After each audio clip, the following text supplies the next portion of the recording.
Delhi car పేలుడు ఘటన నేపథ్యంలో కేంద్రం హై అలర్ట్ ప్రకటించడంతో విజయవాడ పోలీసులు విస్తృతంగా తనిఖీలు చేపట్టారు.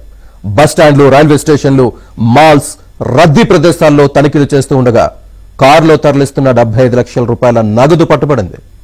పొంతనలేని సమాధానాలు చెప్పడంతో ఇద్దరిని అరెస్ట్ చేశారు. ఇక ఈగల్ టీం తనిఖీల్లో 250 కేజీల గంజాయి దొరికింది.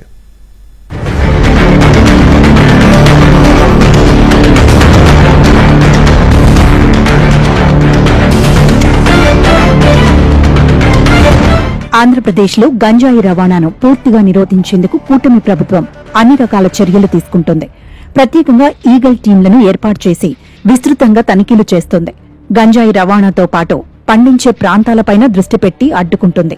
వైసీపీ హయాంలో విచ్చలవిడిగా గంజాయి రవాణా అయింది. కూటమి ప్రభుత్వంలో చాలా వరకు గంజాయికి అడ్డుకట్ట వేశారు. అయితే పోలీసులు ఎన్ని రకాల చర్యలు తీసుకుంటున్నా గంజాయి స్మగ్లర్లు మాత్రం కొత్త కొత్త దారులు వెతుకుతూ ఏపీ మీదుగా ఇతర రాష్ట్రాలకు గంజాయి రవాణా చేస్తున్నారు. వెతకబోయిన తీగ కాలికి తగిలినట్లుగా తాజాగా చేపట్టిన తనిఖీల్లో భారీగా గంజాయి పట్టుబడింది.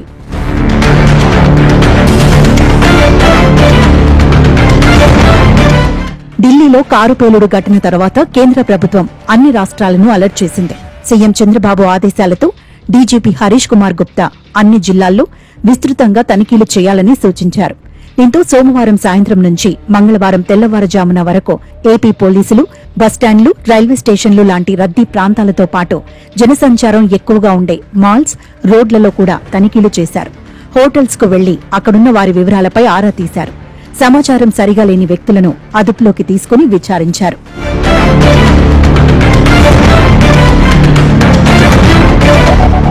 విజయవాడలోని వివిధ ప్రాంతాలలో నాకాబందీ తరహాలో పోలీసు బృందాలు ప్రతి వాహనాన్ని ముమ్మరంగా తనిఖీలు చేశాయి. వాహనాలు ఎక్కడి నుంచి వస్తున్నాయి, ఎవరెవరున్నారు, ఏ పని మీద వచ్చారు, ఇలా అనేక అంశాలపై కూపీలాగారు. ఒక కారులో భారీగా నగదు ఉన్నట్లు గుర్తించిన పోలీసులు అందులో ఉన్న 2 వ్యక్తులు పొంతనలేని సమాధానం చెప్పడంతో వారిని పోలీస్ స్టేషన్కు తరలించారు. ఏసీబీ దామోదర్, సీఐ పవన్ కిషోర్ లోపల ఉన్న డబ్బుల బ్యాగ్ తీసి చూడగా అందులో 75 లక్షల రూపాయలు ఉండటంతో ఆశ్చర్యపోయారు. వీటిని పోలీస్ స్టేషన్కు తరలించి ఉన్నతాధికారులకు సమాచారం అందించారు.